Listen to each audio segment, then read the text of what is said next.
Welcome to this first video on alpha sources, which will also be the first video on my YouTube channel. I've had the YouTube channel for ages, but I haven't posted anything, so this will be the first sort of real video that I post on that. And I suppose the main question is, why am I doing videos on alpha sources on YouTube now? Well, the easy answer to that question is obviously, to some extent, that everyone's doing it. I guess either podcast or videos or both, and I think it's an interesting format. I'd like to try it out, but I'd like to believe that I'm able to differentiate myself a little bit more than just saying that I'm doing it because everyone else is doing it. I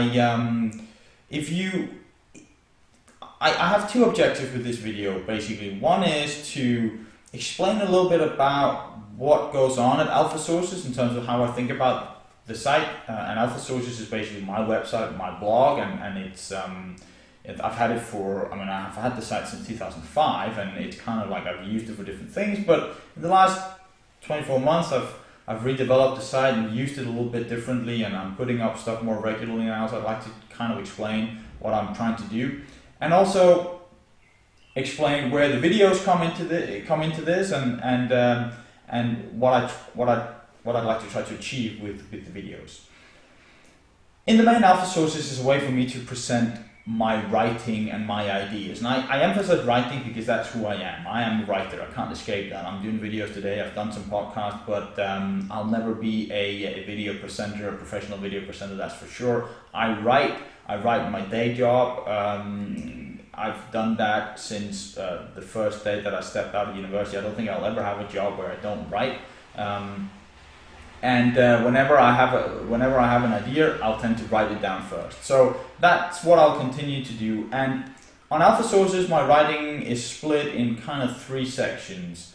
On the main blog, I write about financial markets and the economy in terms of what's going on from day to day, that kind of works mainly tied to what goes on on Twitter. And I'm very active on Twitter, and I'm part of this group. I suppose we could loosely call it finance Twitter or fin Twitter, and basically we spend all week discussing markets and whether bond yields or equities are going up and down. And at the end of the day, for me, markets are narrative. Markets are conversations. Markets are narratives, just as much as markets are the lines that go up and down on the screen.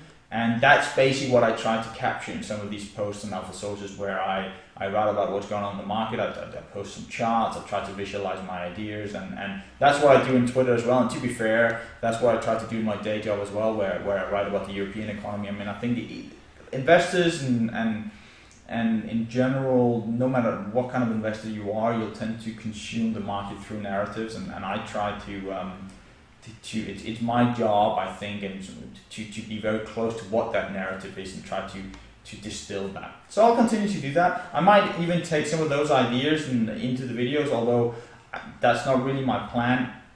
My plan on the videos is actually to try to bring to life some of the more condensed writing that I do on Alpha Sources. Most recently, I've done an essay about the life cycle hypothesis, which is basically an economic theory that links macroeconomic processes to demographics and population aging, and this is sort of very heavy, or can be very heavy, but it's actually a very powerful idea, and I think that I've written about it, and please go and read the essay. It's not a very long essay, and I hope you'll enjoy it, but I'll try. But I'd like to use the videos as well, some of these videos, to try to take some stuff from those essays and present it, and there might be other economic ideas which I'll write about, and then I'll try to take it into a sort of I'm thinking maybe a 25-minute video or 30-minute video, if I can actually speak that long. That's a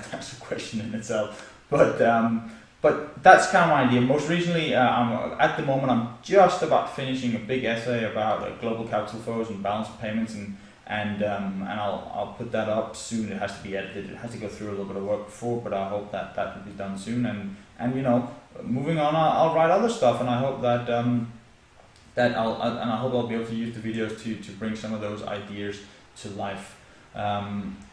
And the final bit that goes on Alpha Sources is my fiction writing. I don't plan to use the videos to present that part of my work. I think I'm a little bit too what's the word? I think I'm a little bit I wouldn't say embarrassed, but I don't think that I'm ready to kind of read my fiction on video. So you'll just have to go and find it. It's all on the website. I've done some self-publication of some short stories. I'm writing a novel as well, which will be done in 2085 or something. I mean, I don't know, it takes a while. But anyway, so those are kind of like the three streams on Alpha Sources that I'm working on. I've done podcasts as well, and those podcasts as well, I've tried actually to do what I've just said I will do with the videos, to present some in-depth ideas, and maybe I'll go back and yank some of those ideas as well into a video. But I suppose there's a taxonomy here which I'd like to get in on, which is basically the idea that a video can be turned into a podcast if that video is done properly, just to say the audio. A podcast can't be turned into a video, and sometimes I think it's nice to have an actual person speaking to you and gesticulating and stuff like that. I've actually found that to be very useful in terms of some of the YouTube videos that I've been watching, so I hope that you'll enjoy that as well in terms of my videos. The final bit that I wanted to say in this introductory video is basically to put down a marker in terms of what I'd like to achieve in terms of the conversation I'm having, because invariably when you do a video like this, you're going to have a conversation with people who watch it. If anybody watches it, but let's assume there are some people that watches it, and I feel that I'm coming into this medium and format in a world where people in general are having horrible conversation. In fact, it seems to me that across what we could call traditional political spectrums, certainly in the political sphere, but also even I'd say across economic schools of thought, even in kind of my little backyard, we're unable to have good conversations. People of different strands and spectrums are unable to have good conversations with each other, and I can't exactly explain why this is. The left-right divide in politics obviously has always been there, but right now it just seems to me that it's been stretched, and people on either side are unable to have conversations with each other about anything. I have to say, I'm just going to put it out there. I think the left is worse than the right. And by the way, this comes from someone who is on a European spectrum, probably center-right, which means that in a US spectrum, I'm very soft liberal left. So, I'm pretty much a centrist that you can. I'm a sort of Kant-Carrian, pro-European, center-right, fluffy, right? I mean, that's kind of like how I vote. And I look at kind of both sides of this. I look at kind of both wings, and I see them lobbing shit at each other, and I'm like, what's going on here? So people aren't able to have good conversation. I'm not exactly sure why. I'd like to contribute. If I can contribute to a change in that, I'd like to try. I probably can't, but I'd like to try. And so here's what we do, right? Because having a good conversation is really simple. You need to have good faith, right? You need to have respect for the people that you discuss with. You need to come into the discussion with good faith. It's a good idea also to assume that the people you're talking to know something that you don't, right? And if you do that, you're able to have a good conversation, even with someone that you disagree with. I suppose you can talk about humility and compassion, even love, in the sense that you go into a conversation with a positive mindset. That's what you need to do, in my view. If you go into a conversation the way that I see on the left and right at the moment, where basically the whole idea is to take the other person down, for no other reason that he or she is on the other side, it's not going to work. And quite frankly, I'm not exactly sure how we get out of this bind. And obviously, if there's anyone listening to this, and you'll be like, well, what is this guy talking about? Who does he think he is? Well, you're right, I'm an actual nobody, but if I can convey some of those ideas in the videos I do in terms of having good faith, respect, tolerance, humility, and the ability, just the mere ability to actually sit down in a conversation and say, I'm just going to use an example here, so don't shoot me, to say, okay, so Alexandria Ocasio-Cortez says this, Ben Shapiro says this, okay, so let's look at what they say, right? Without being absolutely chastised from either side for just considering the idea that we would actually listen to either of them. I've used those two persons because they're kind of like have had a give and go actually maybe it's more Ben Shapiro have had a give and go, have had a go, and Alexandria Ocasio-Cortez. I'm not really sure if she pays much attention to what Ben Shapiro is saying. I mean, I couldn't tell, but I mean, you could go to Europe. You could take a similar kind of divide. You can mention some person. It's two divisions across political sector, and the inability to have conversation across those kind of spectrums. I don't like it. In fact, I hate the fact that we've gotten that. If I in any way can help to mitigate that, I'll try to do it, right?